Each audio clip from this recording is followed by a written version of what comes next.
Assalamualaikum warahmatullahi wabarakatuh. Hi everyone, we are from Group 3 with team members. I'm Rahada Tulaisi, Amanah Kurnia Kasih, Gian Agra Prana, and Fajar Kurnia.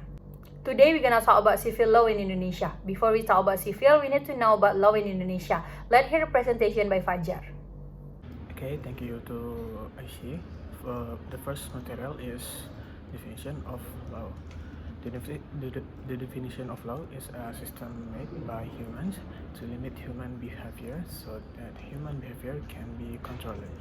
Law is the most important aspect in the implementation of a series of institutional power. Law has the task of ensuring legal certainty in society.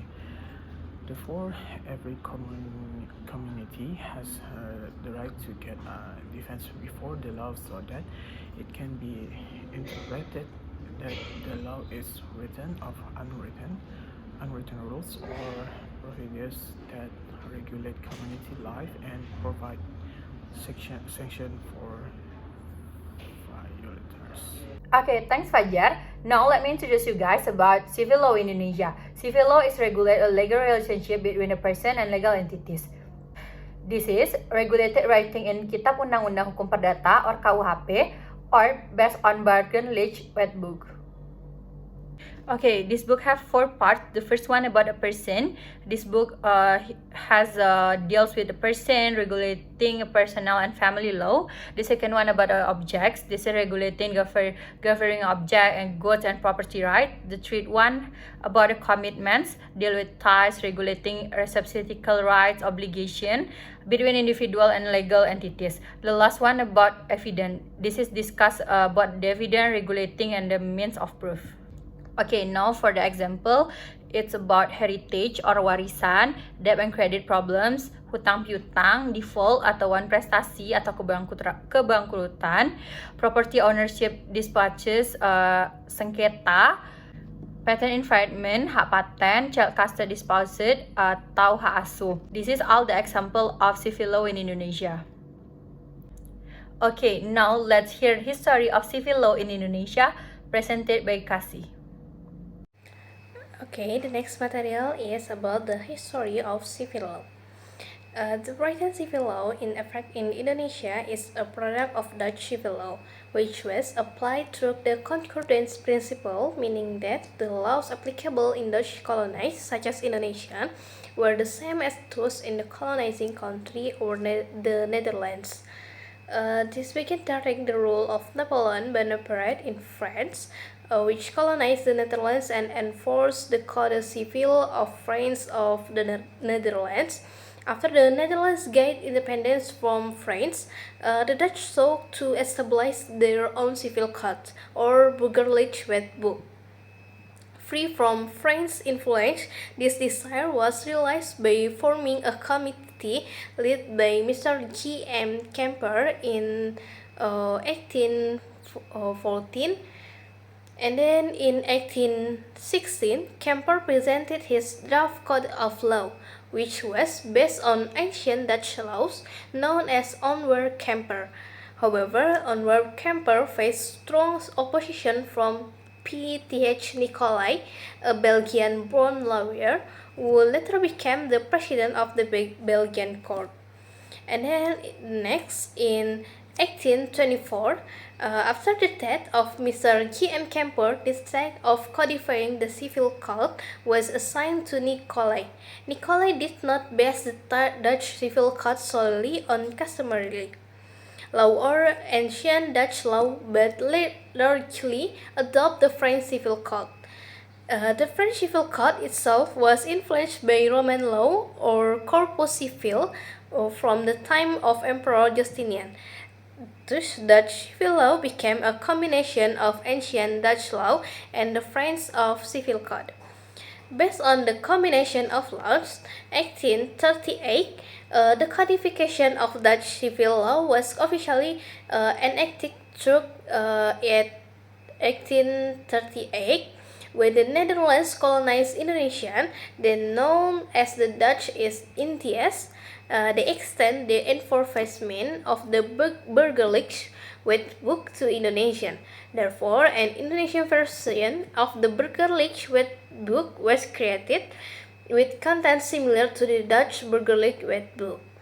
The Burgerlijk Wetboek became officially applicable in Indonesia after being ratified by the Dutch king on May 16, 1846 and acted through at 13 of 1847 and formally enforced on May 1 at 1848. After Indonesia gained independence, according to Article 2 of the Transactional Provision of 1945 Constitution, the Burgerlijk Wetboek of Indonesia remained in effect until it was replaced by new laws. Today, the Burgerlijk Wetboek of Indonesia is known as the Indonesian Civil Code, or we call both the KUH Perdata, and serve as the fundamental civil law of Indonesia. From a historical perspective, the civil law in Indonesia is a legacy from the colonial period enforced before Indonesia gained their independence. Okay, that's all material for me. I'll give back to moderator. Thank you. Okay, it's a long story from Kasih. Next, we're gonna hear the presentation from Gian about definition and state of law in Indonesia. Okay, definisi and state of law in Indonesia. According to Prof. R. Subakti, civil law in broad sense include all private laws, namely all the main laws that regulate individual interests. Sri Sudewi Mas Joshon, Sofwan, defined civil law as the law that regulate the interests between individual citizens with other individual citizens. From the understanding of all expert above, we can say civil law is a group of legal norms that regulate personal interests as member of society with other member of society, both in family relationship and in the association of society and legal entity. And state of law in Indonesia. In the context of business law aspect, civil law in Indonesia play an important role in regulating legal relations between business actors, both individual and legal entity. The legal system still refers largely to the Civil Code, KUH Perdata, and the Commercial Code, KUHD, which originate from the legacy of Dutch colonial law but have been adjusted to national regulation. Thank you. Okay, thanks Gian. For the last material from Fajar, let me hear presentation from Fajar. Next material is about civil law systematic. The civil law system in Indonesia is divided into 4 parts. Number 1, law of individuals or personal entities. The law that regulate a human being as a supporter of rights and obligation or legal subject. Number 2 is family law. Law that regulation legal relationship arising from family or family relationship such as marriage, divorce, parent and child relationship, guardianship or curator. Number 3 is property law. Law that regulate a person's legal relationship in the field of property such as agreement, property and pawn. Number 4 is inheritance law. Law that regulates the object or assets of a person who has died and regulates the transfer of object from the deceased person to the heirs. Thanks to Fajar, that brings us to the end of our presentation. We appreciate it from your time and interest. We are so sorry for our mistake. Wabillahi taufiq walhidayah. Wassalamualaikum warahmatullahi wabarakatuh.